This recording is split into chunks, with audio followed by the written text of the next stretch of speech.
Dan sesungguhnya kami telah menciptakan manusia dari suatu saripati yang berasal dari tanah. Kemudian kami jadikan saripati itu air mani yang disimpan dalam tempat yang kokoh, rahim. Kemudian air mani itu kami jadikan segumpal darah. Lalu segumpal darah itu kami jadikan segumpal daging. Dan segumpal daging itu kami jadikan tulang belulang. Lalu tulang belulang itu kami bungkus dengan daging. Kemudian kami jadikan dia makhluk yang berbentuk lain.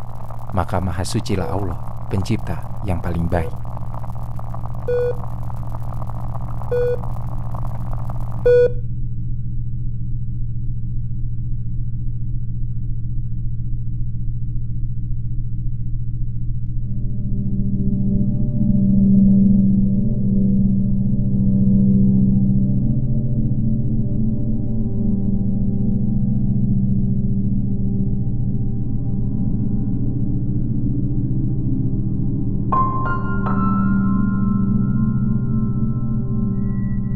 Apa yang tertulis dalam Al-Mu'minun ayat 12-14 itu merupakan intisari dari embriologi, atau bagaimana perkembangan sejak proses pembentukan gamet menjadi zigot, lalu berkembang menjadi embrio dan fetus sampai terbentuknya organ yang sempurna.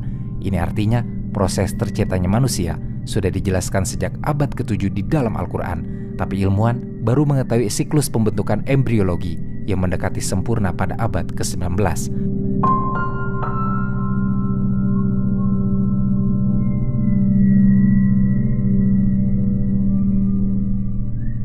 Awalnya, Aristoteles berpendapat bahwa janin terbentuk di dalam rahim dari gumpalan darah dan benih dari darah menstruasi.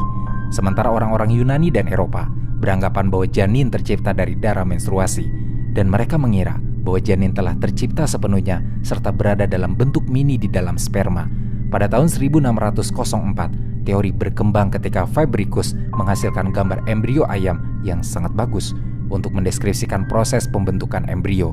Lalu di tahun 1672, Malpighi yang dianggap sebagai bapak embriologi modern berpendapat bahwa telur unggas berisi anak ayam mini dan berpendapat bahwa manusia terbentuk sempurna berkat pertemuan sperma dan sel telur.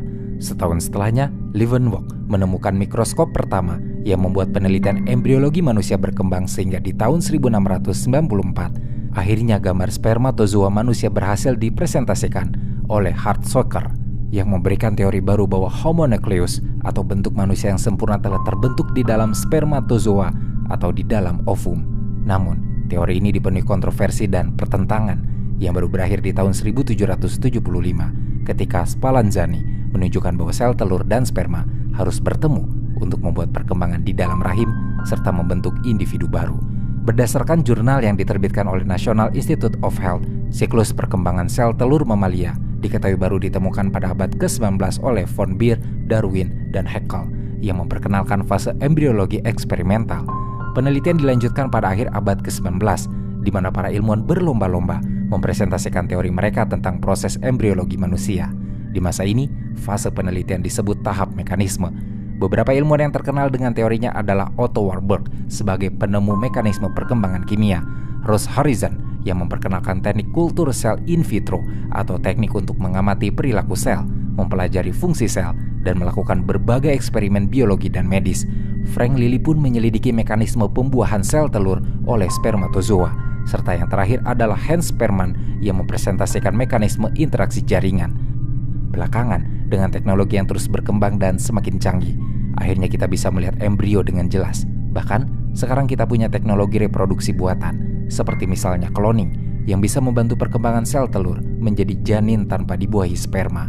Profesor Arief Budiono, guru besar dari IPB, dari Fakultas Kedokteran Hewan, menjelaskan bahwa dalam perjalanan pembentukan embriologi akan terjadi seleksi alami, karena sperma yang dihasilkan laki-laki yang jumlahnya jutaan itu akan berlomba-lomba mencapai sel telur, tapi hanya akan ada satu sperma yang bisa masuk untuk melakukan fertilisasi, sehingga kemudian terjadi serangkaian proses yang kompleks, mulai dari pembelahan sel, pembentukan embrio, hingga pembentukan organ.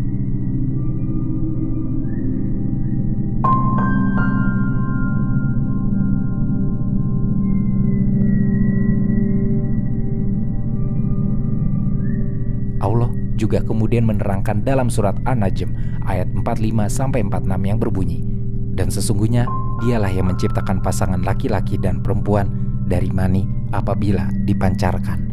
Yang dalam penafsirannya merupakan petunjuk bahwa mani yang dikeluarkan pria merupakan penentu jenis kelamin anak. Secara ilmiah telah terbukti kalau sperma dengan kromosom Y membuahi sel telur, maka akan membentuk anak laki-laki. Sementara jika sperma dengan kromosom X membuahi sel telur, maka akan membentuk anak perempuan.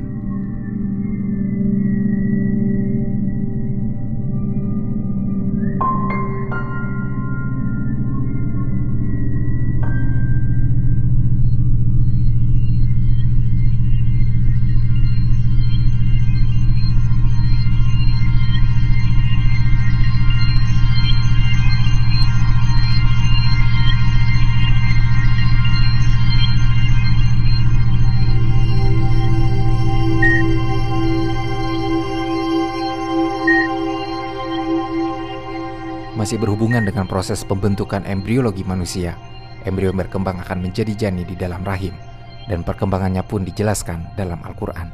Salah satunya dalam surah Al-Hajj ayat 5 yang berbunyi, "Wahai manusia, jika kamu meragukan hari kebangkitan, sesungguhnya kami telah menciptakan orang tua kamu, Nabi Adam, dari tanah. Kemudian kamu sebagai keturunannya kami ciptakan dari setetes mani, lalu segumpal darah, lalu segumpal daging, baik kejadiannya sempurna maupun tidak sempurna, agar kami jelaskan kepadamu tanda kekuasaan kami dalam penciptaan. Kami tetapkan dalam rahim apa yang kami kehendaki sampai waktu yang sudah ditentukan. Kemudian kami mengeluarkanmu sebagai bayi, lalu kami memeliharamu hingga kamu mencapai usia dewasa. Di antara kamu ada yang diwafatkan dan ada pula yang dikembalikan ke umur yang sangat tua, sehingga dia tidak mengetahui lagi sesuatu yang pernah diketahuinya atau pikun. Kamu lihat bumi itu kering. Jika kami turunkan air hujan di atasnya, ia pun hidup dan menjadi subur, serta menumbuhkan berbagai jenis tumbuhan yang indah."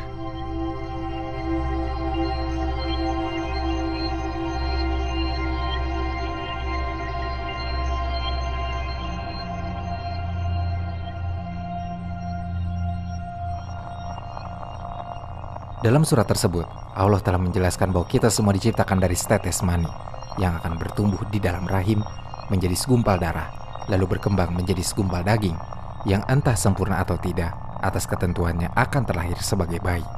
Ini merupakan petunjuk dari Allah supaya manusia mengetahui bahwa setelah terjadi pembuahan, maka sel akan berkembang membentuk zigot, embrio, hingga fetus.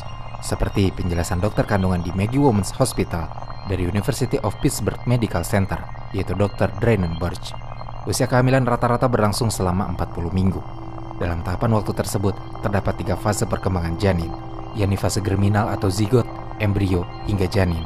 Perkembangan zigot dimulai saat sperma dan sel telur bersatu di salah satu dari 2 saluran tuba. Sel telur yang berhasil dibuahi disebut sebagai zigot. Setelah itu, zigot akan membelah diri dan berkembang menjadi sel yang membentuk embrio. Pada tahapan ini, semua organ mengalami perkembangan seperti struktur dasar otak, sistem saraf, kecuali organ intim. Terakhir, embrio memasuki tahapan berikutnya yang disebut sebagai janin. Pada periode ini, janin mengalami perkembangan pesat di bagian otak. Biasanya, perkembangan terjadi pada minggu ke-9 hingga persalinan.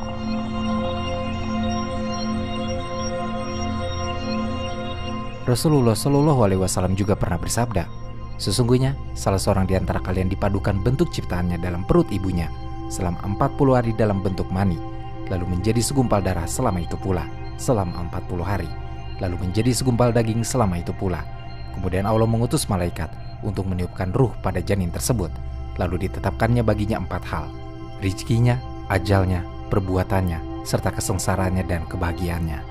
Dalam hadis yang diriwayatkan oleh Bukhari dan Muslim dari Abdullah bin Mas'ud R.A.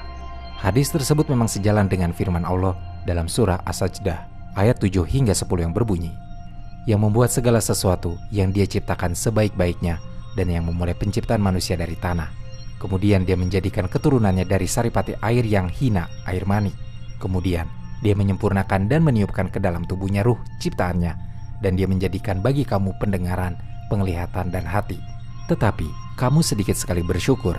Dan mereka berkata, "Apakah bila kami telah lenyap hancur di dalam tanah, kami benar-benar akan berada dalam ciptaan yang baru?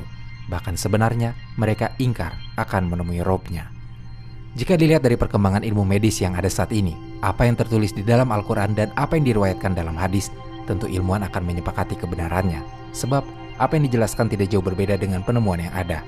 Kita mengetahui saat ini bahwa pada kehamilan antara 8-10 pekan atau sekitar 56-70 hari pembuluh darah janin mulai terbentuk dengan alat-alat modern seperti alat perekam jantung bayi, yaitu elektrokardiografi untuk bayi dan ultrasonografi USG dapat diketahui sedini mungkin apakah jantung bayi sudah berdenyut atau belum.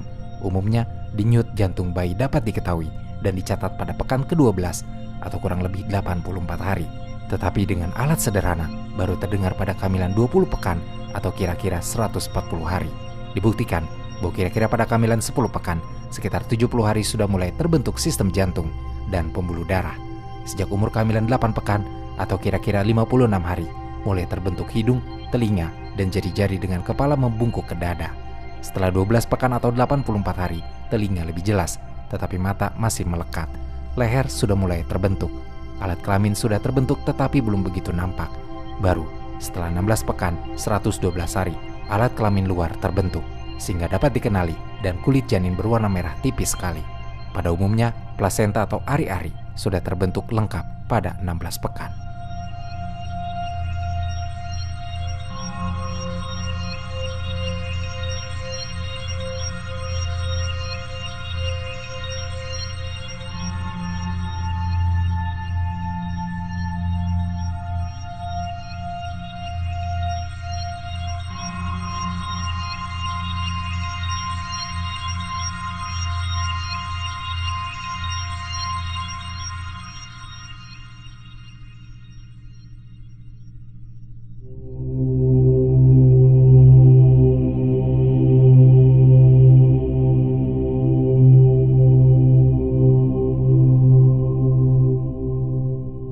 Dalam penjelasan sebelumnya, Rasulullah Shallallahu Alaihi Wasallam memberi petunjuk bahwa begitu malaikat meniupkan ruh pada janin yang akan terlahir ke dunia, maka telah ditetapkan 4 hal, yaitu rezekinya, ajalnya, perbuatannya, serta kesengsaraannya dan kebahagiaannya.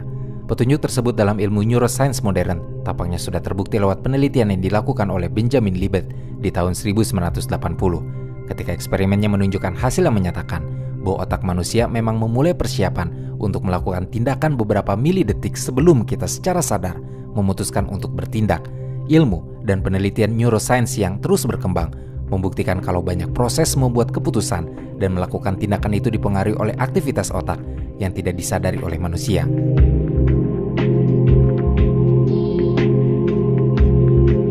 Tapi dalam eksperimen Libet pun dijelaskan kalau manusia memiliki veto power atau kemampuan untuk membuat keputusan secara sadar membatalkan tindakan yang dipersiapkan oleh otak, sehingga kehendak bebas masih memiliki peran untuk membiarkan manusia memilih keputusan dan tindakan berdasarkan pemahaman dan penilaian moral mereka.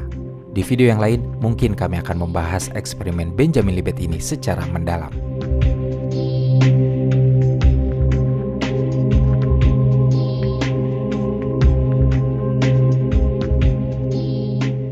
Allah telah menerangkannya dalam surat Al-Kahf ayat 29 yang berbunyi, "Dan katakanlah Muhammad, kebenaran itu datangnya dari Tuhanmu.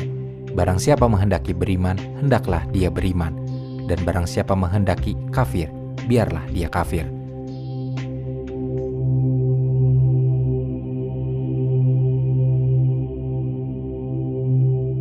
Yang ditafsirkan bahwa sesungguhnya Allah memberi kebebasan kepada umat manusia untuk memilih keyakinan dan jalan hidupnya sendiri. Dalam studi psikologi kognitif, beberapa penelitian telah mempelajari proses mental yang berkaitan dengan ingatan, perhatian, dan pengambilan keputusan yang dilakukan manusia.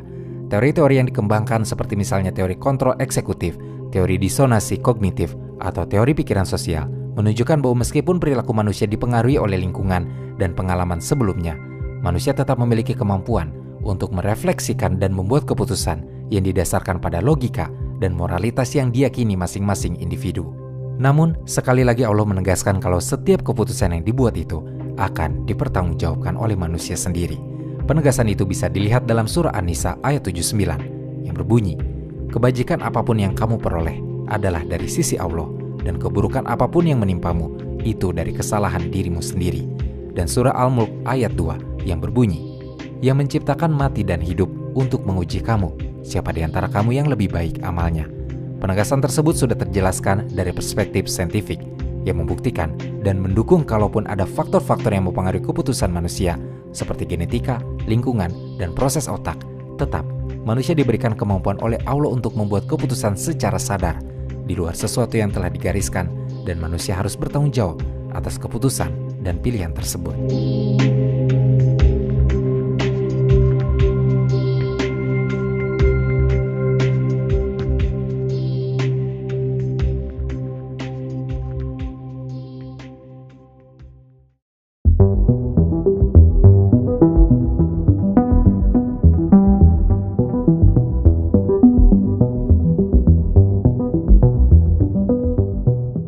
Seluruh manusia di muka bumi ini punya sidik jari yang berbeda-beda, bahkan untuk kembar identik sekalipun. Petunjuk mengenai sidik jari bisa ditemukan dalam surah Al-Qiyamah ayat 3 dan 4 yang berbunyi, "Apakah manusia mengira bahwa kami tidak akan mengumpulkan kembali tulang belulangnya? Bahkan kami mampu menyusun kembali jari jemarinya dengan sempurna." Penyebutan kata jari jemari dalam ayat ini telah menunjukkan pada manusia bahwa sesungguhnya Allah telah menentukan identitas seseorang dengan ciri khasnya masing-masing. Sidik jari manusia sesuai dengan ayat tersebut ternyata memang bersifat unik dan berbeda-beda. Sidik jari juga tidak berubah. Hal ini di dunia sains modern baru diketahui pada akhir abad ke-19 yang mendorong peradaban untuk menjadikan sidik jari sebagai penanda identitas seseorang. Sebelumnya sidik jari dianggap hanyalah guratan tanda di kulit jari yang tidak berarti. Peneliti bernama Sir Francis Goley pada tahun 1800-an mengungkapkan bahwa pola lingkaran pada ujung jari seseorang, atau kini kita mengenalnya sebagai sidik jari, ternyata berbeda dan unik di tiap individu. Penelitian yang dilanjutkan juga mengungkap bahwa pola sidik jari seseorang mulai dibentuk saat janin berusia 3 bulan 1 minggu dan sudah terbentuk sempurna 5 bulan sebelum janin dilahirkan. Fakta-fakta tersebutlah yang membuat identifikasi sidik jari kemudian dimanfaatkan untuk investigasi kriminal. Menurut Ben Adrian, dalam buku yang berjudul Amazing Fingerprint, sidik jari adalah guratan-guratan halus yang terbentuk dari lapisan kulit dan membentuk pola tertentu. Guratan ini nampak jelas di bagian ujung jari, tangan, dan kaki. Guratan tersebut sebenarnya ada pada seluruh bagian tubuh karena merupakan lapisan kulit. Hanya saja yang sangat jelas tampak pada ujung jari jemari manusia. Dalam penelitian lain yang lebih maju, sidik jari juga diketahui bisa mengungkap potensi seseorang. Sidik jari dapat mengukur kecerdasan tanpa dipengaruhi lingkungan. Dalam beberapa kesempatan, sidik jari dapat mengungkap potensi atau bakat tersembunyi manusia yang tidak bisa diketahui dengan tes IQ. Bakat yang dimaksud di sini adalah bakat yang dibawa seseorang semenjak dia lahir dan yang diturunkan dari orang tua, bukan bakat yang terkontaminasi atau dipengaruhi oleh lingkungan. Hal tersebut dipengaruhi oleh genetik saat pembentukan sidik jari pada usia janin 13 minggu, sehingga setiap individu memiliki pola yang unik dan berbeda, bahkan kembar identik sekalipun.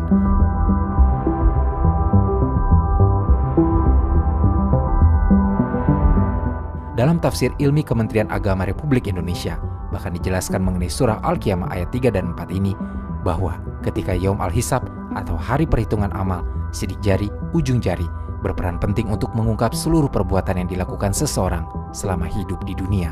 Kemudian dibuktikan dengan diberikannya catatan-catatan amal yang berisi catatan malaikat mengenai seluruh perbuatan manusia. Sementara itu, mufasir atau penafsir kontemporer memahami bahwa kata banana yang terkandung di dalamnya memiliki arti sebagai sidik jari. Mufasir yang sepakat dengan penafsiran tersebut diantaranya M. Quraish Shihab dalam tafsir Al-Misbah, Ali Asyabuni dalam Safwa Al-Tafasir, tak terkecuali Tantawi Jauhari dalam Jawahir fi Tafsir Al-Quran Al-Karim. Quraish Shihab berpendapat bahwa bananah adalah tulang-tulang yang berada di ujung jari-jari tangan dan kaki yang membentuk garis-garis halus serta mempunyai berbagai manfaat yang sangat banyak.